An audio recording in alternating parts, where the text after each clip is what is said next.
జనాభిరామ హృదయాంబుజముల్ వికసింపచేయు జ్ఞానార్యముడయ్యు ఆర్తజనతాంబుధిచంద్రుడు ఆర్తజనతాంబుధిచంద్రుడు కీర్తనేయ ధీవర్యుడు అశేష శిష్య జన వందిత పాదుడునైన కృష్ణమాచార్యులకెక్కిరాలకు కృష్ణమాచార్యులకెక్కిరాలకు వినతుల్ నమస్కృతుల్.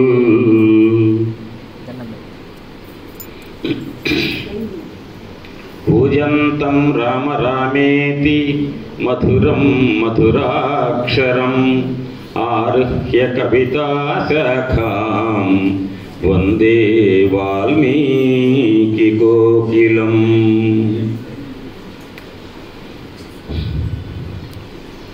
గల్లఛాయల మాయల వెట్టి మైసిరుల్ సారస గర్భుమేన విరజాదులుగా తనమేన భక్తి శారీర విభాళి అల్లక పరిస్ఫురణం విడ రాగమూర్తియో శారద మధ్వజస్థితి విశారదై విలసిల్లుగావుతన్.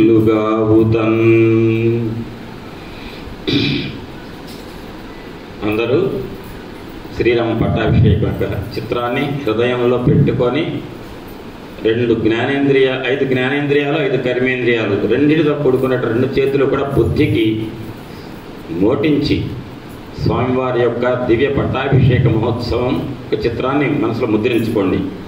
వామే భూమి సుతా పురశ్చ హనుమాన్ పశ్చాత్ సుమిత్రా సుతః శత్రుఘ్నో భరతశ్చ పార్శ్వదలయో వాయువాదికోణేషు చ సుగ్రీవశ్చ విభీషణశ్చ యువరాట్ తారాసుతో జాంబవాన్ మధ్యే నీల సరోజ కోమల రుచిం రామం భజే శ్యామలం. శ్రీరామం భజే శ్యామలం. మనస్సులు అందరూ కూడా శ్రీ వాసవి కన్యకా పరమేశ్వరమ్మ జగదాంబ అనుకుంటారండి. వైశ్యకుల దేవత అని. వైశ్యులకే కాదండి, ఆమె జగదాంబ. అది ఏదో మనం కన్యకా పరమేశ్వరి గుడిలో ఉపన్యాసం చెప్తున్నాం కాబట్టి అని చెప్పడం కాదు. అది మహర్షి ఇచ్చినటువంటి పురాణాల్లో ఉంది. వాసవి కన్యకా పరమేశ్వరి అమ్మ ఎవరు అంటే సాక్షాత్తు జగదాంబ. అటువంటి జగదాంబ పాదార విందములకు నమస్కరిస్తూ మనస్సులో ఆ వాసవి కన్యకా పరమేశ్వరి దేవిని హృదయంలో నిలుపుకోండి. శ్రీదేవీం నవయౌవనాంచితతనుం శ్రీయః ప్రదాం కన్యకాం స్వర్ణాలంకృతభూషితాం ధృతసుకాం సౌందర్యవారాం నిధిం కారుణ్యామృతవర్షిణీం నవవన్మణిభ్రాజత్కిరీటోజ్వలాం వైశ్యఖ్యాతకులోద్భవాం శృతినుతాం వందే సదా వాసవీం వందే సదా వాసవీ అని 7 రోజుల నుండి మనం తలపెట్టి నిర్వహిస్తున్నటువంటి దివ్యమైనటువంటి సుందరకాండ ప్రవచనాలను వాసవి కన్యకా పరమేశ్వరి దేవి యొక్క అనుగ్రహం ఉండబట్టే కానీ ఖమ్మం జిల్లాలో 40 ఏళ్ల బట్టి నేను 60 ఏళ్ల బట్టి ఉంటున్నా, 40 ఏళ్ల బట్టి ఖమ్మం నగరంలో ఉంటున్నా. హైదరాబాద్లో చెప్పొచ్చా సుందరకాండ శంకర మఠంలో. మహబూబాబాద్లో 2 సార్లు చెప్పా 7 రోజుల చొప్పున. నేను చిన్నప్పుడు జ్ఞానం తెరవకుండా తిరుగుతున్న రోజుల్లో ఎక్కడైతే తిరిగానో మధ్యలో ఏ రామాలయంకి 5 ఏళ్ల ప్రక్కనైతే ఉన్నామో మేము ఆ రామాలయంలో చెప్పారు. ఖమ్మంలో చెప్పడానికి మాత్రం ఆ నిర్వహించాలనేటువంటి ఆలోచన రావాలంటే కూడా అమ్మవారి అనుగ్రహం ఉండాలి. మొట్టమొదటగా ఖమ్మంలో చూద్దాం, వారం రోజులు సుందరకాండ చెప్పించుకునే యోగం ఎవరికి ఉందో, ఎక్కడ చెప్పే యోగం నాకుందో వచ్చినప్పుడే చెప్తా, ఏం తొందర అని 3 ఏళ్ల బట్టి ఎదురు చూస్తున్నాను. ఆ యోగం రాంది, అనుగ్రహం రాంది ఎవరు పెట్టించే నిర్వాహకులు పెట్టించలేరు. మరి చెప్పే నాకు కూడా యోగ్యత రాదు. వచ్చింది అంటే పరిపూర్ణంగా వాసవి కన్యకా పరమేశ్వరి అమ్మవారి యొక్క దివ్య చరణారవిందములకు ఈ రకంగా 7 రోజులు సుందరకాండ చెప్పిన భాగ్యాన్ని కలుగజేసింది, నాకు వినే భాగ్యాన్ని మీకు కలుగజేసింది. ఆ ఆలోచన ఈ దంపతికి మదిలో వచ్చేట్టు చేసింది. ఇవన్నీ కూడా ఎవరంటే మనందరి యొక్క బుద్ధులను ప్రవర్తింపజేసేటువంటి తల్లి శ్రీ వాసవి కన్యకా పరమేశ్వరి. ఆ అమ్మ దివ్య చరణారవిందములకు ముందుగా కృతజ్ఞత తెలియజేసుకోవాలను ఈ అవకాశం కలుగజేసినందుకు అమ్మకు చరణాల మీద మనం నమస్కరిస్తూ, ఎక్కువగా అమ్మ యొక్క తత్వం కనుక మనసులో తీసుకుంటే కళ్ళ వెంట నీళ్ళు వస్తాయి. నిత్యార్చనలేనట్టి కొంప కాదది కోళ్ళ గంపగాని అంటారు దేవి భాగవతం రాసిన ములుగు పాపయ్య రాజ్యుల వారు. త్రిపుర సుందరి తృప్తి తీర్చని అన్నీచు సిరులు కావవి కొండ చెరులుగాని అంటుంది దేవి భాగవతం. అది ఎప్పుడైనా చెప్పినప్పుడు పూర్తిగా పద్యం చెప్పుకొని దాని అర్థం చెప్పుకోవచ్చు. అటువంటి కరుణామయ అయినటువంటి ఆ అమ్మకు మనందరికీ అనుగ్రహించినందుకు నమస్కరిస్తూ అందరూ కూడా నమోస్తు రామాయ సలక్ష్మణాయ దేవ్యై చ తస్యై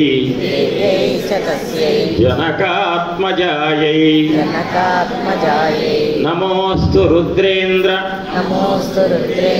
యమానిలేభ్యో నమోస్తు చంద్రార్క మరుద్గణేభ్యః తదున్నసం పాండుర దంతమవ్రణం శుచిస్మితం పద్మ పలాసలోచనం ద్రక్ష్యే తదార్యావదనం ప్రసన్న తారాధిపతుల్య దర్శనం. అమ్మ యొక్క దివ్యమైనటువంటి ఆ ముఖ సౌందర్యాన్ని నేను ఎప్పుడు చూడగలుగుతానో కదా అని ఆంజనేయ స్వామి వారు అనుకున్నటువంటి నిమిషాలలోనే అశోకవనంలో అమ్మవారి దర్శనమైంది. అంటే ఈ శ్లోకం ఎటువంటిదంటే పెద్దలు చెప్తుంటారండి, ఈ పర్టికులర్గా తదున్నసం పాండురదంతమవ్రణం అనే శ్లోకాన్ని కనుక మనస్సులో పెట్టుకొని తదేకంగా కనుక దాన్ని ధ్యానిస్తూ ఉంటే పోగొట్టుకున్నవన్నీ ప్రాప్తిస్తాయట. అది పెద్దలు చెప్పిన మాట, మామూలు వాళ్ళు కాదండి, ద్రష్టలు చెప్పిన మాట. అంత గొప్ప శ్లోకం మనం ఇక సుందరకాండ ఈ ప్రవచనం యొక్క పరంపరలో నిన్నటి రోజున మనం ముగించే సమయంలో చెప్పుకున్నటువంటి అంశం, అమ్మ దర్శనం చేసుకున్న ఆంజనేయ స్వామి అమ్మని నమ్మించడానికి, నేను రామదూతను నమ్మించడానికి నానా తంటాలు పడ్డారు. అమ్మ ప్రశ్నలు మామూలుగా సంధించలే. ఆ ప్రశ్నలకు సమాధానం చెప్పి అమ్మని రామదూత నేను అని అనిపించడం ఒక తరుణంలో ఆంజనేయ స్వామి వారికి అనిపించిందట. నేను అమ్మని రామదూతని అంటే ఆమె నమ్మటం కష్టంగా ఉందట. దానికంటే 4 సార్లు సముద్రం ఇటు అటు తిరగటం తేలికట అమ్మని నమ్మించడం కంటే అని కూడా అనుకున్నట్ట. అటువంటి ఆంజనేయ స్వామి అమ్మతో నమ్మించారు. నమ్మింది అమ్మ. అమ్మ మళ్ళీ తిరిగి నేను రామయ్య దగ్గరికి వెళ్తున్నా, అమ్మ నాకు ఏదైనా జ్ఞాపకం ఇవ్వమంటే చూడమని ఇచ్చింది. అది తీసుకొని తిరుగు ప్రయాణం అయ్యాడు. తిరుగు ప్రయాణమైనటువంటి స్వామి, అయ్యా ఆంజనేయ ఒక్క రాత్రి ఇక్కడ ఉండి ఇవాళుండు, రేపు పొద్దున వెళ్దు కానీ అంటే, అమ్మ నేను వెళ్ళాలి త్వరగా అంటే, కాదయ్యా ఒక్కరోజు నువ్వు ఇక్కడ కొనసాగితే నాకు నీ సాన్నిధ్యం ఉంటే నాకు ఆ పోయినటువంటి ఆ రామ వియోగ దుఃఖంతో బాధపడుతున్న నా హృదయం కాస్త శాంతిస్తుందయ్యా. నాకు సుఖం, నాకు ఆనందాన్ని, నాకు ప్రశాంతతను కలుగజేయడానికి నీ సాన్నిధ్యం కావాలి హనుమ, ఉండు అంటే, అమ్మ నేను వెళ్ళొస్తా మనకు, ఎందుకంటే రామయ్యకు కూడా నువ్వు ఇక్కడ ఉన్నావని నీ యొక్క విషయాన్ని తెలియచేయాలి కదా, నీ ఉనికిని, అందుకని ఆయన దుఃఖానికి తొలగించాలిగా అమ్మ అంటే, సరే ఇంకేమన్నా అంటే అమ్మ చిన్న పని ఉందమ్మ నాకు, అంతకంటే ఏం లేదంటే. ఏంటి ఆ చిన్న పని? అమ్మని చుట్టం పెద్ద పనట. పెద్ద వృక్ష ప్రమదావనాన్ని మొత్తం ధ్వంసం చేయటం, అదంతా చేసి రావణాసుడి దగ్గర పోయి బెదిరించడం, అదంతా చిన్న పని. ఎందుకంటే రావణాసుడికి ఒక మాట చెప్పానుకో, ఓ రామచంద్రమూర్తికి చాలామంది సైన్యం ఉన్నారనమాట, సుగ్రీవుడు అనే స్నేహితుడు ఉన్నారనమాట. అయితే ఒడి దగ్గర పెట్టుకోవాలి నేను అని రావణాసురుడు అనుకునేట్టుగా చేయాలని నాకు చిన్న పని ఉందని వెళ్ళాడు. వెళ్ళి ఏం చేశాడంటే మొట్టమొదటి 80,000 మంది కింకరనామ రాక్షసులందరినీ కూడా పనిగా ఆ ఇనప గడియతో చంపేశాడు. 100 మంది చైత్య ప్రసాద రక్షకులు వచ్చారు మీదకి. వస్తుంటే అన్నారట, ఆయన 80,000 మందిని చంపినవాడురా, ఆయన జోలికి మీరు ఎందుకు వెళ్తాడరా అంటే, మేము ఒక్కళ్ళం చాలు ఆయనకి అని 100 మంది వెళ్ళారట. అప్పుడు ఆ విశ్వనాథ్ వారి పద్యం కూడా చెప్పారు, గుడి మింగేవాడికి గుడి తలుపులు అప్పడాలు అంటే గుడిని మింగాడంటే 80,000 మందిని చంపిన వాడికి మీ 100 మంది అప్పడంతో ఊరికి అప్పడం తింటే కష్టమా, అన్నం తింటే కష్టం పళ్ళు నొప్పులు ఉంటే, కానీ అప్పడం తింటే పేరుకి 4 మీద ఇస్తే వెంటనే మెత్తపడిపోతుంది. అంత మెత్తపడేస్తాడయా మిమ్మల్ని అని చెప్తే వినలేదు రావణ రాక్షసరాజా. ఆ రకంగా అహంకారంతో ఎదురుపోయారు, వాళ్ళని కూడా లేపేశాడయ్యా ఆ మారుతి ఆ వానరుడు అన్నారు చెప్పారట. అప్పుడు ఏం చేశాడు, అంతకుముందే జమ్ముమాలి అని ప్రధానమంత్రి ప్రస్తుతుడు యొక్క కుమారుడిని పంపించాడు. ఆ పంపిస్తే జమ్ముమాలి అనే ప్రధానమంత్రి కుమారుడు వచ్చాడు యుద్ధానికి. అతను ఎటువంటి వాడంటే ఎవరూ జయించలేరట జమ్ముమాలిని. అంత జమ్ముమాలి అంటే ప్రధానమంత్రి ప్రహస్తుడు కొడుకు అంటే చాలా తీవ్రమైనటువంటి శక్తి కలిగినటువంటి యుద్ధ కండూతి కలిగిన వాడు, ధనుర్ధారి. అతను ఎట్లా అంటే అతను ఒకసారి వజ్రాయుధం దెబ్బ గనక ఇంద్రుడు వజ్రాయుధం దెబ్బ తగిలితే ఎంత కష్టమో ఎదుర్కోవటం, అంత కష్టమటండి ఆ జంబుమాలి ఎదుర్కోవటం. అతను గాడిదలు గుంజేటువంటి రథం మీద ఉన్నట జంబుమాలి. గాడిదలు పోంచిన రథం మీద జంబుమాలి ఉండి వెంటనే యుద్ధానికి సిద్ధమయ్యాడు. బాణాలు ప్రయోగించాడు. అతను హనుమస్వామి మీద అతను ఏం చేశాడు అంటే ముఖం మీద ఒక వాడి అయిన బాణాన్ని ప్రయోగించి శిరస్సు మీద అర్ధచంద్రాకారపు బాణం ఒక ములికి బాగా గుచ్చుకునేటువంటి తీవ్రత పౌసు బాగా ఉన్నటువంటి ఒక బాణాన్ని ప్రయోగించాడు. ఆ రకంగా బాణాలు ముఖం మీద శిరస్సు మీద పడగానే స్వామివారి ముఖం నుంచి నెత్తురొచ్చి బాగా శరత్కాలంలో ఎర్రగా విరబూసినటువంటి ఒక తామర పువ్వులాగా ముఖం అయిపోయిందట ఎర్రగా. అప్పుడు మహానుభావుడు ఆంజనేయుడికి కోపం వచ్చింది, నన్ను పట్టుకొని వీడు ఇట్ట కొడతాడా బాణాలతోటి అని. వెంటనే ఒక మహాశిల ఒకదాన్ని ఒక పెద్ద రాయి తీసి వాడి మీద వేసేట. వేస్తే 10 బాణాలు వేసేటండి జంబుమాలి. 10 బాణాలతో ఒక్కసారిగా పెద్ద శిల రాయి మొత్తాన్ని నుగ్గు చేసి పడేసేట జంబుమాలి. నేను శిల ఇసిరేస్తే వీడు నుగ్గు చేస్తాడా అని చెప్పి ప్రక్కనే ఒక పెద్ద మద్ది చెట్టు ఉంటే దాన్ని ఓడబెరికేట, పెద్ద మద్ది చెట్టు దాని మీదకి విసిరేసేట. 4 బాణాలు వేసేట జంబుమాలి. మొత్తం పిండి అయిపోయిందటండి మద్ది చెట్టు. అప్పుడు లాభం లేదు వీడిని అని చెప్పేసి అది తీసుకున్నట్ట. మళ్ళీ పరిగా తీసుకొని గిరగిరా తిప్పి ఒక్కసారి గుండెల మీద కొట్టాట. జంబుమాలి పడిపోయాడు. ప్రధానమంత్రి కూడా జంబుమాలిని పంపిస్తే వాడిని కూడా చంపేశాడంట ఈ వానరుడు ఎవడు ఏంటి అసలు అని ఈయన మీద బాగా అనుమానం వచ్చి 7 మంత్రి పుత్రులు ఉన్నారట. 7 మంత్రి పుత్రులను కనుక పంపిస్తే వాళ్ళైతే సరిగ్గా సరిపోతారు, ఆ వానర కోతిని పట్టుకొస్తారు అని వాళ్ళకి బుద్ధులు చెప్పాట రావణాసురుడు. మీరు అనుకుంటున్నారు గొప్ప ధనుర్ధారులు, మీకు బాగా యుద్ధ నైపుణ్యం ఉంది, ధనుస్సు ప్రయోగించగలుగుతారు, అవసరమైతే కొట్టగలుగుతారు, ఇన్ని శక్తులు ఉన్నాయి. అయితే మీరు ఒక్కటి గుర్తుపెట్టుకోండి, యుద్ధం మీకు ఎంత గొప్ప శక్తి యుద్ధ నీతి తెలిసినప్పటికీ, మీకు ఎంత సామర్థ్యం ఉన్నప్పటికీ ముందు మీ ప్రాణాలు దక్కించుకోండి అన్నట్ట. అంటే అర్థమైంది రావణాసుడికి ముందే అర్థమైంది. ముందు మీ ప్రాణాలు దక్కించుకొని తర్వాత ఆయన సంప్రదాయాలు చూడండి అన్నట్ట. అంటే ఆయన దగ్గర అంత తేలిక కాదు అని చెప్పడం వెళ్ళే వాళ్ళకి చెప్పిన తర్వాత ఆ 7 మంత్రిపుత్రులు కూడా వస్తుంటే వాళ్ళ రథాల చప్పుళ్ళు ఎట్టున్నాయంటే వర్షాకాలం దాటిపోయి కొత్తగా శరత్కాలం వచ్చినప్పుడు, కొత్తగా వర్షాకాలం ప్రారంభమైనప్పుడు మేఘాలు వర్షించడానికి సిద్ధంగా ఉన్నప్పుడు భయంకరమైన వృష్టి కురవబోయే ముందు మేఘాలలోంచి వచ్చేటువంటి ధ్వని ఉంటుంది, ఉరుములు. అంత ప్రళయకాలంలో మేఘాలు కనుక ఎంత ధ్వనిస్తాయో ఆ ధ్వని వస్తున్నాయండి. అక్కడ రథాలు వస్తుంటే గాడిదలు పూల్చిన రథాలు, ఆ చప్పుళ్ళకు నిజంగా గుండె అదిరిపోతుంది. కానీ ఆ రథంలో వస్తున్నటువంటి 7 మంత్రిపుత్రులు వస్తుంటే ఓహో నాకు సరిపడే వాళ్ళు వస్తున్నారన్నమాట, పర్లే కొంచెం యుద్ధం చేయాలంటే కూడా నాకు ఉండాలిగా ఎంతో కొంత మరీ చిన్నపిల్లగాళ్ళు ఏం కొడతాం అనుకొని వాళ్ళ కోసం ఎదురు చూస్తున్నట్ట. అప్పుడు 7 మంత్రిపుత్రులను కొట్టాలంటే వాళ్ళని చూసిన తర్వాత వాళ్ళ ఆర్భాటం చూసేమో చూద్దాం గట్టిగా యుద్ధం చేద్దాం అనుకున్నట్ట. వాళ్ళు కనపడగానే వెంటనే ఒక్కొక్కళ్ళని ఒక్కొక్క రకంగా, కొంతమందినేమో అరచేత్తో కొట్టారట, అరచేతి తగలగానే చచ్చిపోయారట. కొంతమంది కాళ్ళతో దంటే ఆ కాళ్ళతోను తాకిడికి చచ్చిపోయారట.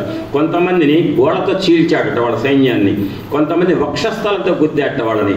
కొంతమందిని తొడలతో కొట్టి చంపేటండి. అంటే నా శరీరంలో ఏ భాగంతో ఉపయోగించకూడదు వాళ్ళని, ఒక్కొక్కళ్ళని ఒక్కొక్క భాగం చంపుదామని అట్లా చంపేటండి. ఆ రకంగా మంత్రిపుత్రులందరూ కూడా చనిపోయారు. అంతా అయిపోయిన తర్వాత ద్వారం ఎక్కాట, మళ్ళీ వనద్వారం ఎక్కి నాకు సిద్ధంగా ఉన్నా, నాకు యుద్ధం చేయడానికి ఎవరైనా వస్తే బాగుండు తొందరగా, నాకు ఖాళీ టైం వేస్ట్ అని ఎదురు చూస్తుంటే ఆయన 5 సేనాపతులను పంపించాడు రావణాసురుడు. ఆ 5 సేనాపతులు ఎటువంటి వాళ్ళు అంటే వాళ్లకు రథబలం, గజబలం, తురగ బలం, పదాతి దళం చెప్పాడు. మీరు మాత్రం ఇప్పుడు నాకైతే పెద్ద అనుమానం వస్తుంది, ఆయన వానరుడు కాదు, కోతి అనుకుంటున్నాం, ఆయన కోతి కాదు. కోతి రూపంలో అక్కడ ఒక కొత్త విచిత్రమైన మాట చెప్పాడండి. ఎవరు? రావణాసురుడు. మనం ఇంతకుముందు కైలాసానికి వెళ్ళాం. ఎందుకు? కైలాసాన్ని పిగిలించుకొద్దామని, పిగిలిద్దామని చెప్పి ప్రయత్నిస్తుంటే నంది ఏమన్నాడు? నా శివుడు, నా దైవం శివుడు యొక్క కైలాసాన్ని పిగిలించ ప్రయత్నిస్తావా? నువ్వు ఏమవుతావు చూడు, నా రూపంలోనే వచ్చిన ఒక వ్యక్తి ద్వారా చనిపోతావు అని చెప్పాట. ఆహా, నా రూపంలో వచ్చిన వ్యక్తి నన్ను తిప్పలు పెడతానన్నాడా? అంటే నందిలాగా కనిపించేవాడెవరు? వానరుడు. కాబట్టి ఈయన మామూలు వానరుడు కాదు, నందీశ్వరుడే కోపంతో కక్ష తీర్చుకోవడానికి ఈ రూపంలో వచ్చాడు అని నాకు అనుమానం వస్తుంది అన్నమాట. అని ఇంకొక మాట అన్నట్ట. మనం అందరం కూడా ఏది 5 మంత్రిపుత్రులతో అన్నటువంటి మాట అన్నమాట ఇది.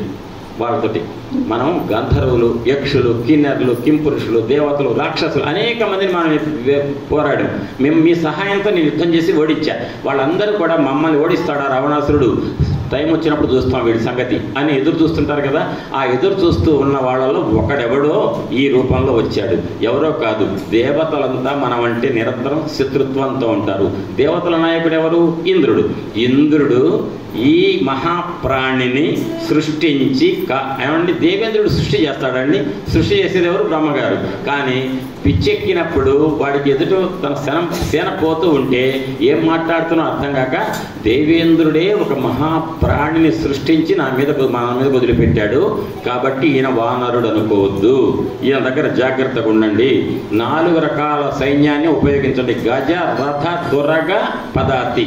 మనకు కూడా ఉన్నాయి కదా. గజ అంటే ఏనుగు బలం, అశ్వం అంటే గుర్ర బలం, తర్వాత తురగ అంటే గుర్రం, గుర్రం, ఏనుగు, గజ, రథం. రథాలంటే రథాలు.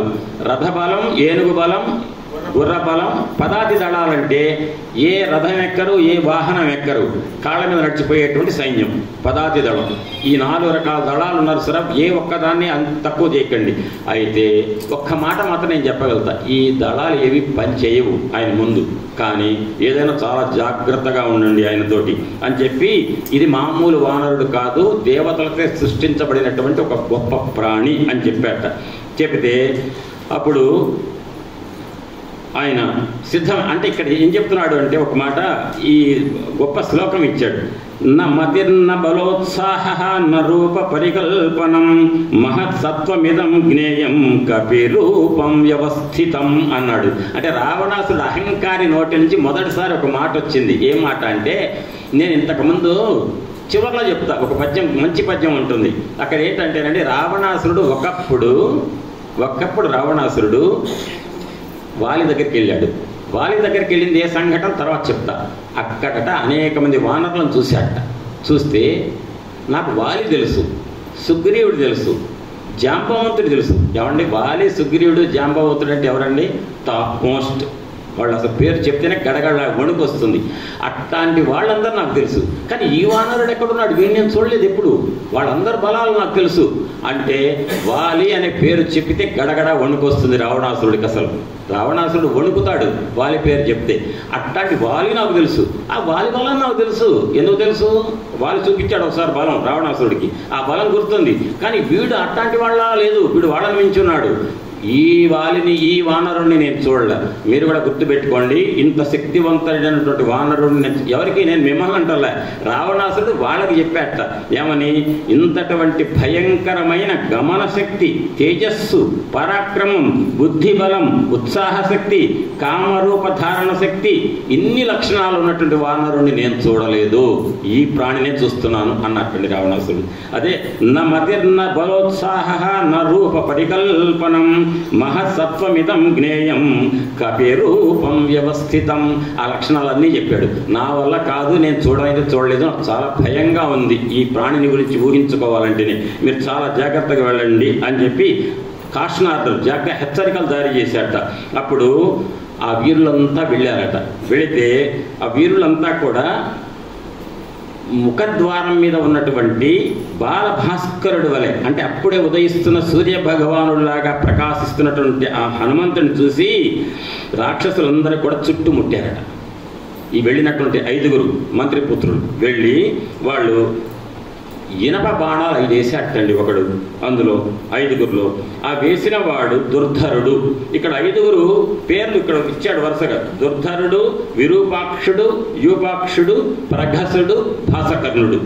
ఈ 5 వెళ్ళారు. ఈ 5 కూడా సేనాపతులు, 5 సైన్యాలకు అధ్యక్షుడు అనుకోండి. ఒక్కొక్క సైన్యానికి ఒక్కొక్క అధ్యక్షుడు. కానీ వాళ్ళ బలం ఎటువంటిదంటే స్పెషల్ కండిషన్లో అవతల వచ్చిన వాడు ఇక మనల్ని బతకనివాడు అనుకుంటేనే వీళ్ళని వాడాలట. అంతటువంటి స్పెషల్ పవర్ఫుల్ సైన్యాలు. వీళ్ళ అధ్యక్షులు దుర్ధరుడు, యుపాక్షుడు, విరూపాక్షుడు, ప్రఘసుడు, భాసకర్ణుడు. ఈ 5 అధ్యక్షులు వెళ్ళి 5 చుట్టుముట్టారటండి ఒక్కడిని. ఆయన్ని ఆ వనద్వారం మీద కూర్చున్నాడిని. 5 అమ్మ నాకు పర్లే, క్రమక్రమంగా గట్టివాడిని పంపిస్తున్నాడు రావణాసురుడు. నాకు కూడా హాయిగా ఉంది, ఎందుకంటే వీళ్ళ బలం తెలుసుకుంటున్నా ఒక్కొక్కరిని. వీళ్ళంతా మన పనికిరారులే అని చెప్పి రామచంద్రమూర్తికి చెప్పొచ్చు అని చెప్పి అంచనా వేసుకుంటున్నాడు. అప్పుడు అటండి 5 దుర్ధరుడు ఏం చేశాడంటే 5 ఇనప బాణాలు, భయంకరమైన వాడితో ములుకులున్న బాణాలు నెత్తి మీద వేసాటండి. వేస్తే నెత్తికి చిట్లి నెత్తురు గారిందట ఆంజనేయ స్వామి వారికి అని అనుకుంటాం. కానీ 5 బాణాలు కూడా తగలగానే కలువ పువ్వు రేకులు, కలువ పూలు కాదు, ఒక పువ్వు తగిలితే కనీసం నొప్పి తగిలినట్టు అనిపిస్తుందేమో, పువ్వు రేకు తగిలితే ఎట్లుంటుంది మనకి తెలుస్తుంది. అసలు ఆ కలువ పువ్వు రేకులాగా ఉందట. వాల్మీకి మహర్షి రాశాడు. అక్కడే మనకు తెలుసు. పవి పుష్పం బగు అగ్ని మంచకం అకూపారంబు భూమి స్థలం బగు శత్రుండతి మిత్రుడవు విషము దివ్యాహారమౌ నెన్నగా అవనీ మండలి లోపలం శివ శివేత్యా భాషణోల్లాసికిన్ శివ నీ నామము సర్వవస్యకరమౌ శ్రీకాళహస్తీశ్వర అంటాడు దుర్జటి గారు. అంటే శివ శివ అనే నామాన్ని కనుక భక్తితో తలిస్తే నామాన్ని వెంట ఎటువంటి ఇది ఇస్తుందంటే సకల జనులను వశీకరణం చేసుకోవచ్చట. శివ అనే ఒక్క ఓం నమ శివాయ, ఓం నమ శివాయ, ఆ శివనామాన్ని ద్వేషించే వాళ్ళు మన ధర్మంలోనే ఉన్నారు. అది ఎంత ఇది అంటే పదాలు వాడకూడదు. అనవసరంగా సుందరకాండ చెప్పుకుంటే ఎందుకు? శివ అనే 2 అక్షరాలు వినడానికి కూడా చెవులకు అడ్డం పెట్టుకుంటారండి. ఆ శివనామమే చెప్పింది. ఈశ్వరువాచ. ఇప్పుడే మీరు ఇవాళ ఏం పారాయణం చేశారండి? ఇంకా అంటే అందులో భాగమే. అంటే మీరు ఒక్కసారి రామరక్షా స్తోత్రం ఒక్కటే కాదు, బుధకౌశికమని ఇచ్చినటువంటి రామరక్షా స్తోత్రంలో చివర్లో శ్రీరామ రామ రామేతి రమే రామే మనోరమే సహస్రనామ తత్తుల్యం రామనామ వరాననే. రామ రామ రామ అని 3 సార్లు అంటే విష్ణు సహస్రనామంతో సమానం అని చెప్పాడు కదా. ఎవరు చెప్పింది? ఈశ్వరుడు చెప్పాడు. ఎందుకని? యా రా లా వా అనే 5 అక్షరాలలో యా రా లా వా ఆ 4 యా పక్కన ఏముందండి? రా. అంటే ఎన్నో స్థానంలో ఉంది? 2. పా ఫ బా భ మా ఎన్నో స్థానంలో మా ఉంది? 5. ఈ 2 పక్క పెడితే 2 5లు 10 సంఖ్యాశాస్త్రం ప్రకారం. ఈ 10ని ప్రక్క 3 సార్లు రామ రామ రామ అని 3 సార్లు అంటే 10 10 10 10 × 10 × 10 అంటే 1000 సంఖ్యాశాస్త్రం ప్రకారం చెప్తారు. ఇది చిన్నవాళ్ళు మాత్రం అర్థం చేసుకోవడానికి. అసలు రామ అంటే విష్ణు సహస్రనామంతో ఎందుకు సమానమో వేరే అర్థం ఉంది, అది చెప్పాలంటే టైం పడుతుంది. ఇప్పుడు ప్రస్తుతం రామ అనే నామాన్ని 3 సార్లు అంటే విష్ణు సహస్రనామం సమానం. అటువంటి రామ అనే నామం 3 సార్లు అనండయ్యా, విష్ణు సహస్రనామం సరిపోతుందని చెప్పిన ఆయన ఎవరండి? శివుడు. ఆ శివుడిని ద్వేషించేది ఎవరండి? ఈ రాముడే దేవుడు అనేవాళ్ళు. మనకి రాముడైనా శివుడైనా ఒక్కటే అనేటువంటి మనకు అద్వైత ధర్మాన్ని ఇచ్చిన మహానుభావుడు ఎవరంటే భారతీ కరుణాపాత్రం భారతీ పదభూ భూషణం భారతీ పదమారూఢం భారతీ తీర్థమాశ్రయే. ఆ ఏ భారతీ తీర్థ మహాస్వామి శృంగగిరి పీఠాన్ని అధిష్ఠించి ఉన్నారో ఆ పీఠాన్ని నెలకొల్పినటువంటి ఆదిశంకర భగవత్పాదుల వారు ఇచ్చింది. ఏ సౌందర్యలహరి అని పేరు చెప్తే అర్థం కాకపోయినా నేను సౌందర్య పారాయణ చేస్తున్నా, నేను సౌందర్య పారాయణ చేస్తున్నా అనుకుంటూ అందరూ చేరుతున్నారే, అర్థం చేసుకోవాలని ఆరాటం మాత్రం ఉంటల్లా. అయితే అటువంటి సౌందర్యలహరి లాంటి కష్టమైనటువంటి స్తోత్ర రాజ్యాన్ని ఇచ్చింది ఎవరండి? ఆదిశంకర భగవత్పాదుల వారు. ఆ ఆదిశంకర భగవత్పాదుల వారు చెప్పిన మాట, ఆయన ఆ మహానుభావుడు ఎవరి అంశ? శివ అంశ. అటువంటి శివాంశలో ఉన్నటువంటి ఆదిశంకర భగవత్పాదుల వారు ఇచ్చిన అద్వైతంలో చెప్పిన మాట, శివుడికి కేశవుడికి మధ్య భేదం చూస్తే అది మహాపాపం, అదే ఆధ్యాత్మిక లేని అజ్ఞానం అని చెప్పాడండి. నేను చెప్పిందేం కాదు, ఏ సభలో ఏం చెప్తాను, పెద్ద పెద్ద వాళ్ళందరూ హైదరాబాద్లో చెప్పొచ్చారు. శివుడు రాముడు మధ్య భేదం చూస్తే అజ్ఞానం, అంతకంటే పాపం ఇంకొకటి లేదు. అంటే శివుడు రాముడు ఒకడే, శివుడు కేశవుడు ఒకడే. అది అటువంటిది ఆ శివనామాన్ని తలిస్తే ఏం జరుగుతాయి చెప్పాడు. పుష్పం బగు అగ్నిమంచగం అంటే శివనామాన్ని అదే పనిగా ధ్యానం చేసేవాడికి వజ్రాయుధం మీద పడితే అది ఒక పుష్పపు రెక్కలాగా కనిపిస్తున్నట్టండి. అర్థమైంది కదా? అంటే ఇక్కడ ఏం చెప్పాడు, దుర్ధరుడు అనే రాక్షసుడు ఒక ఇనుప బాణాన్ని మీద వేస్తే, దుర్ధరుడు అనేటువంటి రాక్షసుడు ఇనప బాణాలను తల మీద వేయగానే ఆంజనేయ స్వామి వారికి అవి ఏ విధంగా ఉన్నాయి అంటే ఒక పుష్పపు రెక్కలలాగా ఉన్నాయి. ఆయన ఊరుకుంటాడా? కానీ వెంటనే ఆయన ఏం చేశాడు, ఒక్కసారి దుర్ధరుని ఎట్లయితే మనం వధించలేమని ఆకాశంలో ఎగిరాట ఆంజనేయ స్వామి వారు. దుర్ధర, నువ్వు నీకున్న చాతుర్యంతో నా మీద ఇనుప బాణాలు వేస్తున్నావు అని చెప్పి ఏ రథంలో అయితే దుర్ధరుడు ఉన్నాడో ఆకాశం నుంచి ఆ రథం మీదకు దూకాడటండి.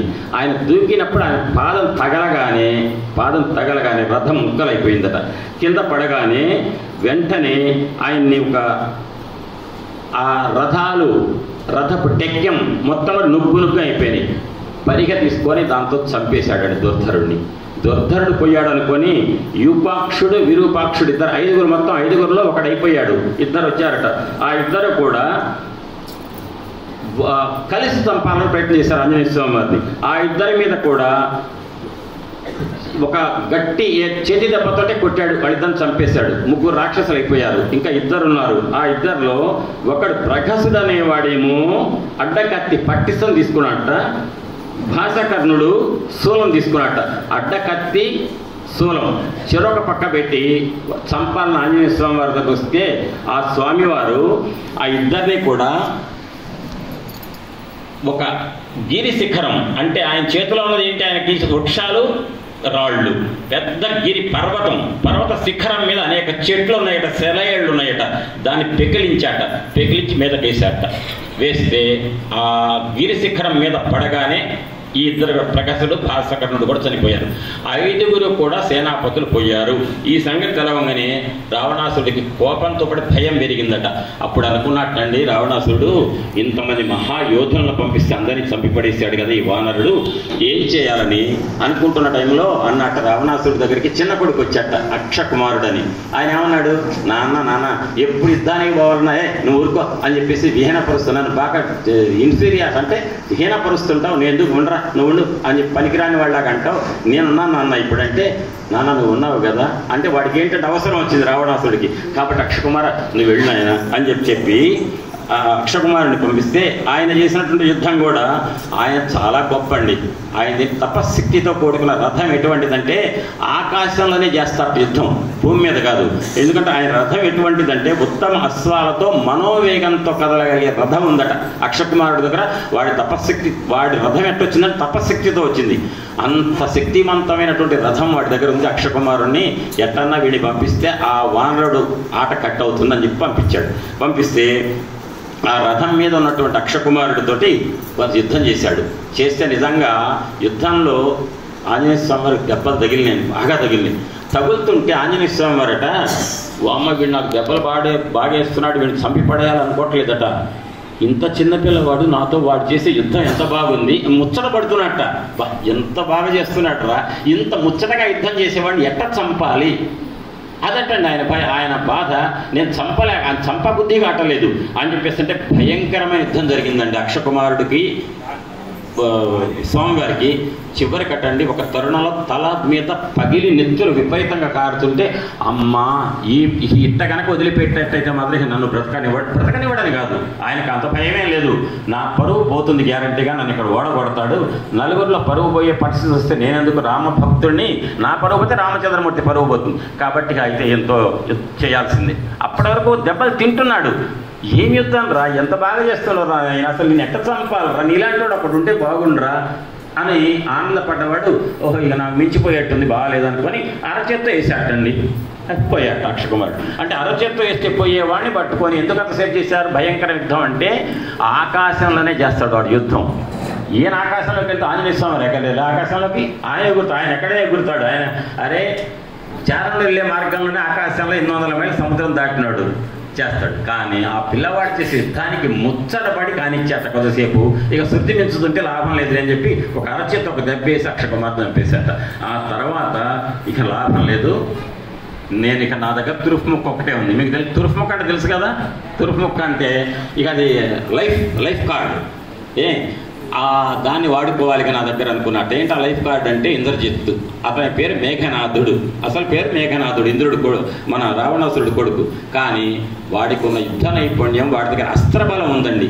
ఎవరి దగ్గర లేనిది రావణాసురుడు కొడుకు అయినటువంటి మేఘనాథుడి దగ్గర ఉన్న బలం ఏంటంటే అస్త్రబలం. అస్త్రబలం అంటే పెద్ద పెద్ద గొడ్డళ్ళు శూలాలు కత్తులు కాదు, ఊరికి దర్భపుల గడ్డి పూచ తీసుకొని ఊరికి మంత్రిస్తే చాలు అణువాయుధంలాగా వెళుతుంది. అటువంటి అస్త్రబలం ఉంది వాడి దగ్గర.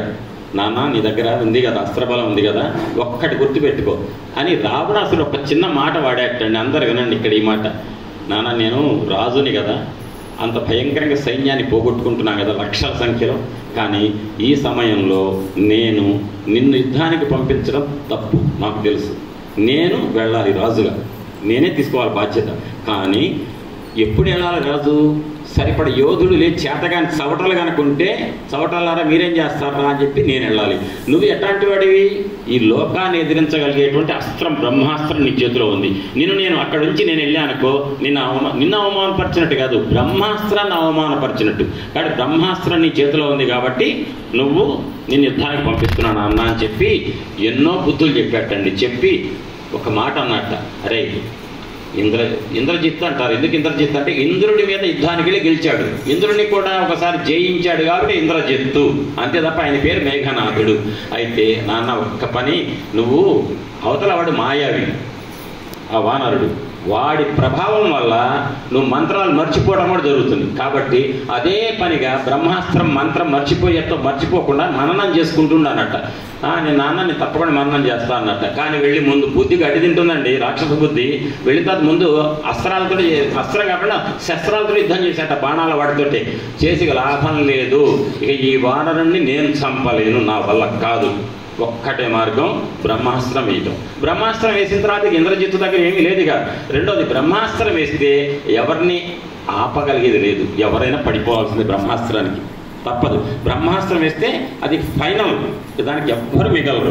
కాబట్టి బ్రహ్మాస్త్రం వాడేద్దాం. ఇంతమంది లక్షల మంది సైన్యాన్ని చంపుతుంటే ఈ వానరుణ్ణి బ్రహ్మాస్త్రం వాడితే అయిపోయింది, కానీ చంపాలి వీడిని అనుకుని బ్రహ్మాస్త్రం వేయడానికి సిద్ధమయ్యాడు. వేసాడు. వేయంగానే ఒక్కసారిగా బ్రహ్మాస్త్రం అంటే సినిమాలో చూపించినట్టుగా ఒంటి నిండా చుట్టుకునే ఒక పాము తాళ్ళు అవి కాదండి. ఆ బ్రహ్మాస్త్ర ప్రభావం వల్ల వెంటనే చేష్టలు ఉడిగిపోతాయి. మనిషి తనంటో తనకు తెలవదు, తను మర్చిపోతాడు, మనస్సు ఏమి పనిచేయదు, పిచ్చివాళ్ళలాగా అయిపోతాడు, తను అసలు మంచి లేదు చెడు లేదు. అటువంటి బ్రహ్మాస్త్రాన్ని ప్రయోగించగానే ఆంజనేయ స్వామి వారు చేష్టలు ఉడిగిపోయినట్టు అయిపోయింది. కొన్ని సెకండ్లు మాత్రమే కొన్ని సెకండ్లు కాగానే బ్రహ్మగారి వరం ఉంది, వాళ్ళ నాన్నగారి వాయుదేవుడు వరాలు ఉన్నాయి, దేవతల వరాలు ఉన్నాయి, బ్రహ్మాస్త్రం కూడా బ్రహ్మగారు కూడా ఇచ్చాడు ఒక సందర్భంలో ప్రత్యేక పరిస్థితుల్లో. అది ఎప్పుడన్నా చెప్తా, టైం ఎక్కువ లేదు కాబట్టి. ఆ బ్రహ్మగారు ఏమి ఇచ్చారు వరం అంటే, నాయన ఆంజనేయ నీ మీద బ్రహ్మాస్త్రం కూడా పనిచేయదురా, నేను కాపాడుతూ ఉంటాను అన్నట్ట. అటువంటి బ్రహ్మాస్త్రం కూడా పని చేయకుండా ఉండేటువంటి శక్తి పొందాడు ఆంజనేయ స్వామి. వెంటనే బ్రహ్మాస్త్రం కట్టుబడ్డట. ఇంద్రజిత్తు అమ్మ దొరికి అయిపోయింది, బ్రహ్మాస్త్రం వేసే కట్టుబడ్డాడు. పక్కన రాక్షసులు ఉన్నారుగా, వీడు గంటల బట్టి చూస్తున్నా 1000 మంది రాక్షసులను చంపుతాడా మా రాజుగారి సైన్యాన్ని. కాబట్టి దొరికాడు మొత్తం పట్టండి. ఇప్పుడు పోలీసులు ఒక రాక్షసుడు వెళ్తున్నాడు అనుకోండి, రోడ్డు మీద వెళుతుంటే వాడిని చూస్తే భయం పుడుతుంది, ఎక్కడ పొడుస్తాడో అని మనకి. కానీ పోలీసులు 4 కలిసి గట్టిగా బంధించి కాళ్ళు చేతులు ఇరగదీసి వెనక్కి తీసి కట్టేశారు అనుకోండి, వాడు ఒక చెంపదెబ్బ కొట్టరా అని అంటే మీరు వెళ్తారా లేదా? పడతాం మనం, ఎందుకంటే మన చేతులు కాళ్ళు ఇరిచి కట్టారుగా పోలీసులు, ఇంకా భయం ఏముంది మనకి అని. అప్పుడు రాక్షసులు ఏం చేశారు, అట్ట కాదు, మా రాజుగారికి సైన్యాన్ని నష్టం చేసిన వాడిని నేను వదిలిపెట్టడం, దొరికారు కదా అని రెచ్చిపోయి అందరూ కూడా కాళ్ళు ఎవరెంటో వాళ్ళు జనపనారులు తీసుకొచ్చి చుట్టూ కట్టారు. మేము కూడా కట్టేసాము, ఈ వానరుల్ని మేము మాత్రం వదిలిపెట్టామా, మేము కూడా గట్టిపడిస్తున్నాం అనేసారట. బ్రహ్మాస్త్రానికి ఒక లక్షణం ఏంటంటే, ఒక దారం చుట్టినా సరే బ్రహ్మాస్త్రం పోతుంది విలువ, బ్రహ్మాస్త్రం విలువ నిర్వీర్యం అయిపోతుంది. ఆ సంగతి తెలవని బుద్ధిహీనులు ఆ రాక్షసులు. వెయ్యంగానే ఇంద్రజిత్ అనుకున్నట్ట, బ్రహ్మాస్త్రం మీద జ్ఞానం పూర్తిగా ఉన్నాడు కాబట్టి, అరే ఈ బుద్ధిహీనులైన రాక్షసులు ఈ తాళ్ళు చుడుతున్నారు, ఒక్క దారం చుడితేనే బ్రహ్మాస్త్రం నిర్వీర్యం అయిపోతుంది, ఇప్పుడు ఎన్ని తాళ్ళు చుట్టారు ఇంకెందుకు ఉంటుంది, బ్రహ్మాస్త్రం ప్రభావం అయింది అని ఈ పిచ్చోడికి బ్రహ్మాస్త్రం గురించి తెలవదు అనుకుంటా ఇంకా అని చేతులు ఎడవట్లేదు, బ్రహ్మాస్త్రంతో బంధించబడ్డట్టే ఉన్నాడు అన్నారు. ఈయనేంటి ఆయన కట్టుబట్టట్టు నటిస్తేనేగా, నటించలేదనుకోండి మళ్ళీ ఏం చేస్తాడు, నానా అనంటే ఇంకెవరినో పంపిస్తాడు రావణాసురుడు. అట్ట పంపించొద్దు, రావణాసురుడు దగ్గరికి పోవాలి కొలువులోకి. కాబట్టి బంధించినట్టు నటించాడు, నాటకం ఆడుతున్నాడు. పప్పు ఈయన నాటకానికి చూసి ఏదైనా దేవతలు ఆశ్చర్యపడ్డకు ఎంత నటిస్తున్నాడు, బ్రహ్మాస్త్రం విలువ లేకపోయినా కూడా మొత్తం మీద పట్టుకుపోయారు రావణాసురుడు కొలువులోకి.